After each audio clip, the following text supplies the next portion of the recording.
You've spent your entire life feeling other people's emotions like they're your own. You walk into a room and suddenly you're carrying pain that doesn't belong to you, joy that isn't yours, anger you can't explain.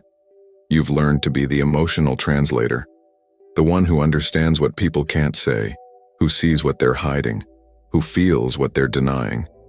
And because of this gift, this curse, this strange way of being in the world, you've taught yourself what love means. Love means giving. Love means understanding. Love means making yourself smaller so others can feel bigger. Love means absorbing their darkness so they can stay in the light. You've built your entire identity around this kind of love, this one-directional pouring out of yourself, and you've called it noble, spiritual, the highest expression of human connection. And then you meet someone who changes everything. Someone who doesn't need you to translate their emotions because they can feel yours just as clearly. Someone who doesn't want you smaller, who actually sees you getting lost in your giving and calls you back to yourself. Someone who looks at you with a recognition so deep it feels like they're reading a book they wrote in another lifetime.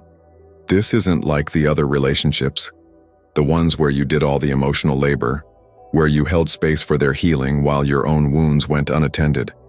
This person, they're holding space for you, and you don't know what to do with that, because you've never experienced it before. Carl Jung spent his life studying what happens when two people meet at the soul level, when the connection bypasses all the usual social scripts and dives straight into the unconscious. He understood that certain encounters aren't just romantic, they're initiatory.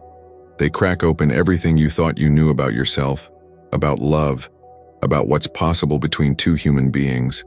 And for an empath, someone who spent their whole life giving their energy away, meeting a twin flame is like looking into a mirror that shows you not just who you are, but who you could become if you stopped abandoning yourself for others.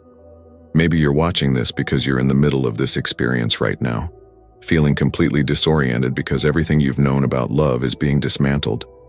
Or maybe you've already been through it, and you're trying to make sense of how something so profound could be so destabilizing. Either way, what I'm about to share with you goes to the core of why empaths struggle when they meet their twin flame, and why that struggle is actually the doorway to becoming whole. Because here's the truth Jung understood. Empaths don't need to learn how to love more. You already know how to love. What you need to learn is how to receive love without translating it into a task, without making it about what you need to do for the other person, without turning it into another opportunity to prove your worth through service. And your twin flame, they're here to teach you that, whether you want to learn it or not. What's the hardest thing about someone actually seeing you? Not your helping persona, but the real you underneath. Can you name it in the comments? Because that recognition is where your transformation begins. Let's start with what Jung called the persona, because understanding this is crucial to understanding why empaths experience such profound disruption when they meet their twin flame. The persona is the mask you wear, the socially acceptable version of yourself you've been perfecting since childhood. And for empaths, that mask is usually built around being the helper, the sensitive one, the person who puts everyone else's needs first. You learned early that your value came from your ability to attune to others, to manage their emotions, to be what they needed you to be.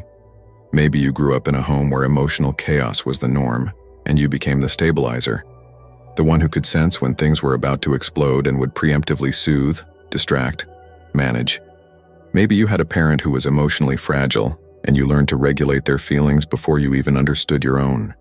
Maybe you were just born with this capacity to feel everything, and the adults around you, consciously or unconsciously, use that capacity for their own emotional regulation, turning you into a tiny therapist before you even had language for what was happening. And here's what happens with that kind of childhood conditioning. You learn that love is something you earn through emotional labor. That connection comes from understanding others, not from being understood. That your feelings are less important than other people's feelings. That your needs are secondary, inconvenient, something to be managed privately so you don't burden anyone else. This becomes so deeply embedded in your psyche that you don't even recognize it as conditioning. You think it's just who you are. You think being an empath means being a martyr. That sensitivity equals self-sacrifice. That deep feeling requires self-abandonment. So you move through your adult relationships repeating this pattern. You attract people who need healing, who have emotional wounds they haven't addressed, who are looking for someone to do the inner work they're avoiding. And you do it. You attune to their needs. You hold space for their pain. You give and give and give until you're depleted. And you call this love. You call this connection. You call this what your empathic nature requires. But Jung would say you're not actually in relationship. You're in a one-person performance where you play both parts, feeling your feelings and their feelings, managing your inner world and their inner world, while they simply receive without ever having to truly see you. Then the twin flame arrives and everything breaks, because they don't fit the pattern. They don't need you to be their emotional support system. They have their own connection to their inner world, their own capacity for feeling, their own relationship with their shadow. And instead of receiving your empathic attention as a service, they turn it around. They feel you. They sense when you're giving from obligation rather than genuine overflow. They see through the persona to the exhausted soul, underneath who's been waiting a lifetime to be seen, to be held, to be allowed to receive instead of always giving. And this terrifies you. Because if they don't need you in the old way, if they're not asking you to abandon yourself to attend to them, then who are you? What's your role? How do you maintain connection if not through service? Jung wrote extensively about what he called the conjunctio, the sacred union, the alchemical marriage where two people come together not to complete each other, but to catalyze each other's transformation into wholeness. And this is what's actually happening when an empath meets their twin flame. It's not a relationship in the conventional sense. It's an alchemical process. And alchemy, as Jung understood it, is about transformation through dissolution, through breaking down what exists so something more authentic can emerge. Your twin flame doesn't love you the way you've been loved before. They don't love your usefulness, your capacity to fix and heal and manage emotions. They love the parts of you that you've been hiding, the parts you learned weren't acceptable. They love your anger, the rage you've been swallowing for years to keep the peace. They love your needs, the ones you've been denying to avoid being a burden. They love your selfishness, your desire to put yourself first, your right to have boundaries and enforce them without guilt. All the shadow material you've been rejecting in order to maintain your empathic persona. They see it, they accept it, they actually want you to integrate it. And this creates a crisis. Because your entire identity has been built around being the one who doesn't have those things, who transcends human messiness through compassion and understanding. You've told yourself that your empathic sensitivity makes you more evolved, more spiritual, less ego-driven than people who assert their needs and boundaries. But your twin flame exposes that story as a defense mechanism. They show you that denying your shadow doesn't make you enlightened. It makes you fragmented. And real love, the kind that actually transforms, requires wholeness, not perfection. So in the presence of your twin flame, all those rejected parts start rising to the surface. You find yourself getting angry at them in ways you've never allowed yourself to be angry at partners before. You find yourself expressing needs, making demands, saying no to things that don't serve you, and it feels wrong. It feels like you're being a bad person, like you're losing your empathic nature, like you're becoming one of those selfish people you've always defined yourself against. But actually, you're becoming integrated. You're bringing your shadow into the light, and that shadow has been carrying all your power, all your authenticity, all your capacity for genuine reciprocal love. The twin flame relationship forces you to face something you've been avoiding your whole life, that your empathic giving has often been a way to control relationships, to keep yourself safe by staying in the superior position of the helper, to avoid the vulnerability of being truly seen. When you're the one who understands everyone, who holds space for everyone, who gives to everyone, you never have to risk being rejected for who you actually are. You never have to face the terror of someone seeing your neediness, your messiness, your ordinary human limitations, and walking away. But your twin flame won't let you hide there anymore. They insist on seeing all of you, and they insist on being seen by all of you, not just the empathic healer persona, but the whole, complex, contradictory human being you actually are. This is where most empaths hit a wall, because being seen completely, being loved not for what you do but for who you are. It triggers every wound you've been carrying since childhood. Every time you were told your needs were too much. Every time you learned that love was conditional on your usefulness. Every time you had to suppress your authentic self to maintain connection. All of it comes flooding back, and suddenly, you're not in an adult relationship anymore. You're a child again, terrified that if you stop performing, if you stop giving, if you stop being useful, you'll be abandoned. Jung called this regression, the temporary return to earlier developmental stages when present circumstances trigger unresolved childhood material. And twin flame connections are famous for triggering regression in both people simultaneously. You're not just dealing with your own wounded inner child, you're also encountering theirs. And for empaths, this is particularly intense because you're feeling their pain on top of your own. You're experiencing your abandonment wound and sensing theirs. You're navigating your fear of being too much while feeling their fear of not being enough. And here's where the old patterns want to kick in. Your instinct is to put aside your own regression, your own triggered wounds, and focus on helping them through theirs. To become the emotional caretaker again, the one who soothes and manages and holds space. Because that feels safe, that feels familiar, that's the role you know how to play. But your twin flame won't let you do that. They keep pushing you back to your own experience, your own feelings, your own healing. And this feels cruel, feels selfish on their part, feels like they're not being the partner you need. But actually, this is the love you need, even though it's not the love you're used to. This is someone refusing to let you abandon yourself by focusing on them.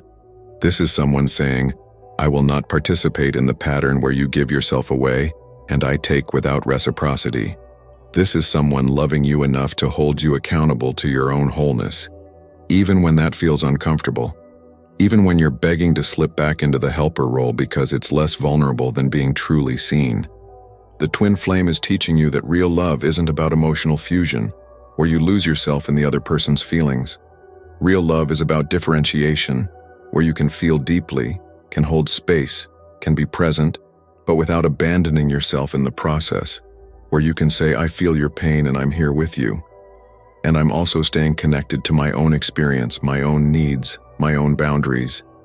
This is what Jung meant by individuation within relationship, becoming more yourself, not less, through intimate connection. And this requires unlearning everything you thought love meant. So let me ask you directly, what belief about love is being challenged most intensely for you right now? Is it that love requires sacrifice? That being seen is dangerous? That your worth comes from giving? Name it in the comments, because consciousness is the first step toward transformation. Jung observed that in deep psychological connection, what he called the transference and countertransference in therapeutic relationships but applies equally to twin flames, both people become mirrors for each other's unconscious material. And for empaths meeting their twin flame, this mirroring becomes incredibly complex because you're already so porous, so open to others' emotional states. The challenge is learning to distinguish what's yours, what's theirs, and what's the relationship itself creating something new. Your twin flame mirrors back your patterns of self-abandonment. When you're slipping into old habits, making yourself smaller, suppressing your needs, they reflect that back to you, sometimes through direct confrontation, sometimes through their own withdrawal. And this feels like rejection. It feels like they're pulling away because you're too much or not enough. But actually, they're refusing to participate in your self-betrayal. They're saying, I can't connect with your persona. I need the real you. And if you're not willing to show up authentically, I have to step back. And simultaneously, you're mirroring things for them. Your empathic sensitivity picks up on their shadow material, their unintegrated wounds, their defended places. And unlike previous partners who might have colluded with their defenses, you see through them. You feel what they're not saying. You sense what they're hiding, and your presence alone brings that material to the surface. This is why twin flame connections feel so intense, so overwhelming. Both people are constantly being confronted with aspects of themselves they've been avoiding, and there's nowhere to hide. The gift and the curse of being an empath in a twin flame connection is that you can sense the deeper truth beneath the surface conflicts. When they're angry at you, you can feel the hurt underneath the anger. When they're pulling away, you can sense the fear driving the withdrawal, and your instinct is to use that information to manage the situation, to address the hidden feelings, to make it easier for them. But Jung would say that's actually interfering with their process. They need to come to consciousness of those feelings themselves, in their own time, through their own inner work. So you're learning something radically new: how to feel someone completely without trying to fix them, how to hold space without taking responsibility for their emotional state, how to be deeply empathic while maintaining your own center, your own ground, your own sovereignty. This is the integration of the empath archetype, where your sensitivity becomes a gift that enhances connection rather than a burden that destroys your boundaries. And this integration doesn't happen smoothly. There are moments when you slip back into old patterns, when you override your own needs to manage their emotions. And there are moments when you overcompensate in the other direction, when you become so focused on maintaining boundaries that you close off your natural empathic flow. The twin flame relationship is teaching you to find the middle path, the place where you can be fully open and fully boundaried simultaneously, where your empathy includes yourself, where your sensitivity serves your wholeness rather than fragmenting it. Let's talk about what Jung called synchronicity, because twin flame connections are absolutely saturated with meaningful coincidences that defy logical explanation. And for empaths, these synchronicities are even more intense because you're already tuned into subtle energies, already sensing connections that others miss. You think of them and they text. You dream something and it happens. You feel their emotions from across distance. These experiences confirm that something profound is happening, that this connection exists on multiple levels simultaneously, that you're not imagining the depth of what's unfolding between you. But here's where empaths can get trapped. You start using your empathic sensitivity and the synchronicities as a way to bypass the actual relationship work that needs to happen. You think, I can feel that they love me even when they're not showing up, so I should wait, I should be patient, I should hold space for them to figure it out.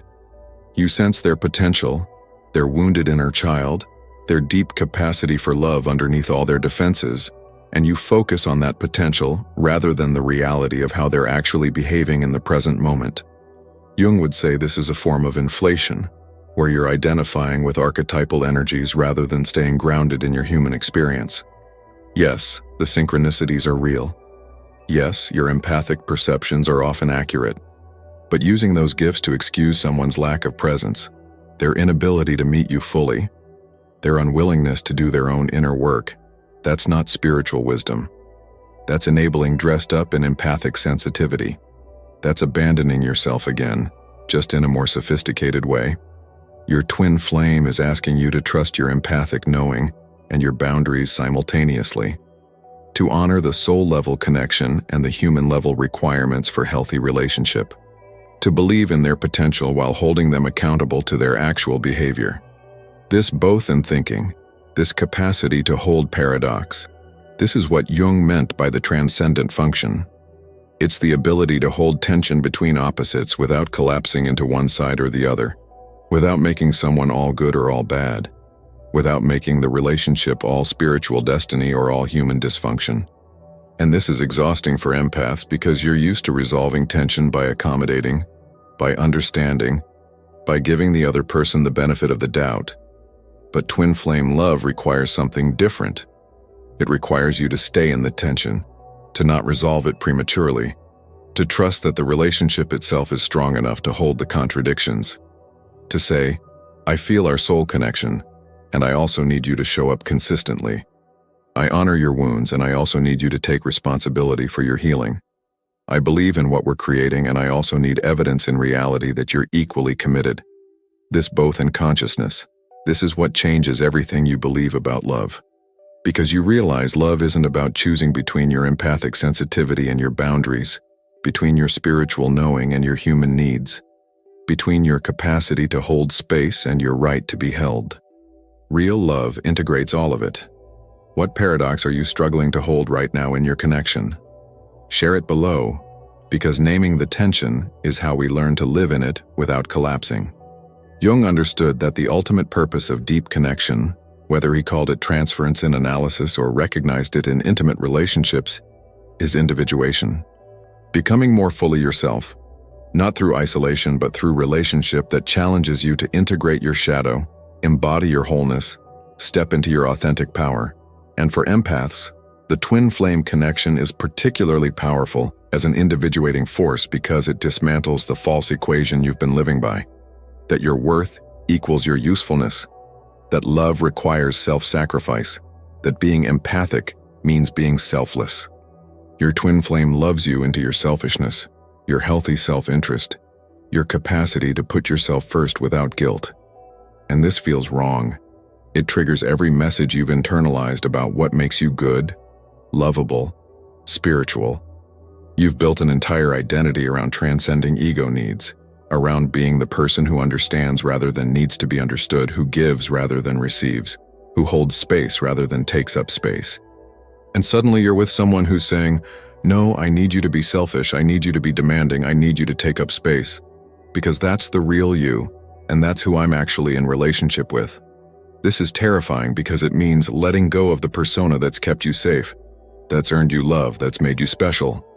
If you're not the empathic healer, if you're not the one who sacrifices for others, if you're not transcending human messiness through compassionate service, then who are you? This is the ego death that twin flame connections catalyze, the dissolution of false identity so that authentic self can emerge. And it's not a one-time event. It's a cyclical process of dissolution and reformation, of old patterns rising up and new possibilities emerging, of regression and progression happening simultaneously. The relationship becomes a crucible, and you're being refined in fire. Every interaction brings up shadow material. Every moment of intimacy triggers old wounds. Every attempt at vulnerability meets internal resistance, and you can't hide. Your twin flame sees when you're slipping into helper mode. They feel when you're suppressing your needs. They sense when you're giving from obligation rather than genuine overflow. And they won't let you get away with it. Not because they're being difficult, but because they're committed to your wholeness as much as their own.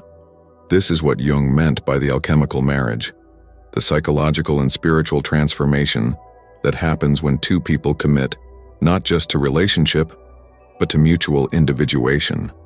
You're not trying to complete each other. You're not filling each other's gaps. You're each becoming more whole, and that becoming whole happens faster, more intensely, more completely, because you're doing it in the presence of someone who refuses to let you hide from yourself. And yes, this means the relationship is uncomfortable. Yes, this means there's conflict, rupture, moments when you're sure you can't do this anymore.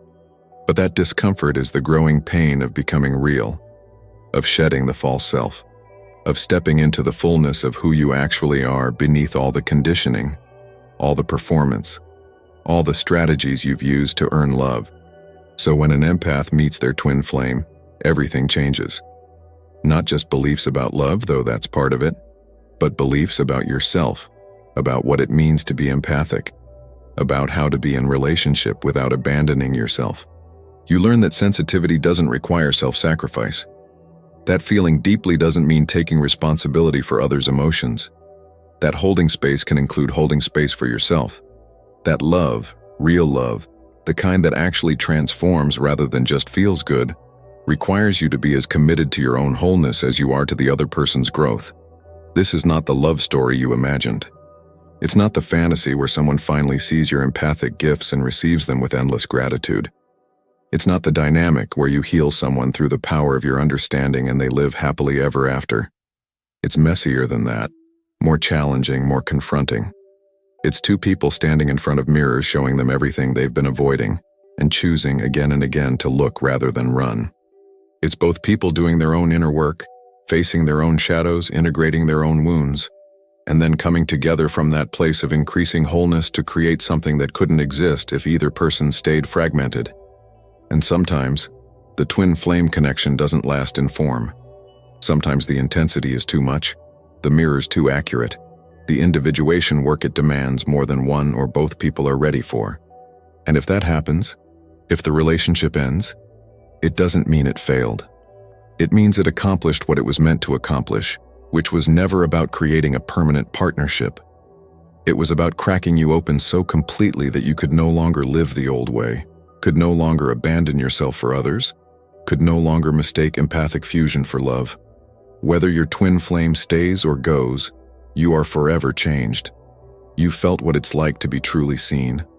You've experienced reciprocal empathy, where someone feels you as deeply as you feel them. You've learned that boundaries don't diminish love, they make real love possible. You've integrated shadow material that would have taken decades to address without this catalyst. And now you move forward as a more whole version of yourself, an empath who understands that your sensitivity is meant to serve your wholeness, not destroy it. Thank you for being here, for having the courage to look at these deep truths about empathy, love, and the soul's journey toward integration. If this resonated with your experience, I would be honored if you'd share your reflections in the comments. Your story matters, and someone watching needs to know they're not alone in this intense, transformative, often overwhelming journey.